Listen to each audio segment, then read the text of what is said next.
for 3 minutes. Thank you, Mr. Speaker, very much. I appreciate the time.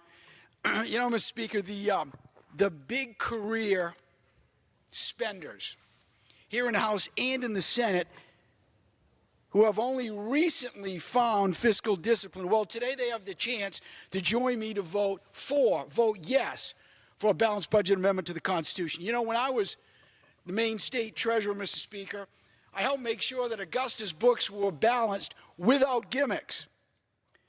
Now, it's well timed that Washington is forced to live within its means, just like every other family and small business in the state of Maine. You know, Mr. Speaker, 49 states in this country have constitutional amendments at the state level to make sure they spend only what they take in. It's about time Washington has the same discipline.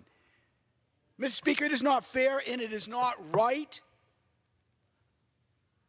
when career politicians spend every single nickel that they collect from you in taxes and then borrow as much as they want to spend more. The spending in this town, Mr. Speaker, is out of control. Now, a lot of us have seen enough. That's why I ask every Republican and every Democrat in both the House and in the Senate to pass a common sense balanced budget amendment to our Constitution.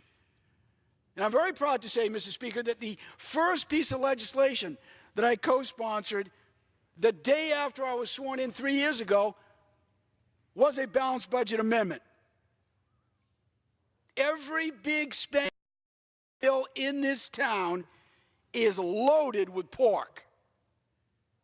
The process is terrible. To force an up or down vote in the 11th hour on a bill that's a couple thousand pages long, it does not make sense.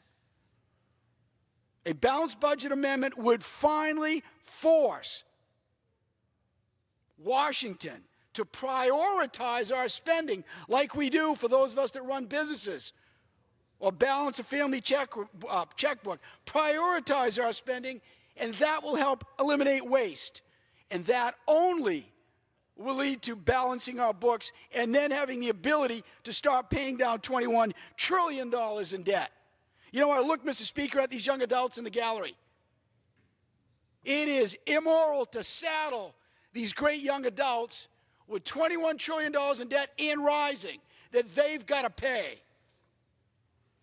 A federal government's budget, which is legally required to be balanced, will force the House and the Senate, even with the Senate's harmful 60-vote filibuster rule, it'll force them also to spend only what we take in. Mr. Speaker, this is our chance today to start running our government more like a business, more like a family budget.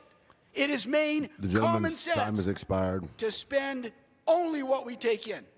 Yield the gentleman an additional 30 seconds. Thank you very much. Gentleman's recognized.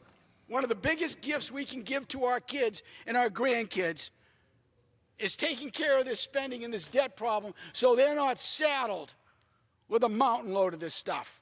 America today, Mr. Speaker, is watching. Who's got the guts? Which Republicans and which Democrats in the House and the Senate, who's got the guts to stand up and do what's right, pass a balanced budget amendment to our Constitution? I will. I look forward to it. I ask everyone to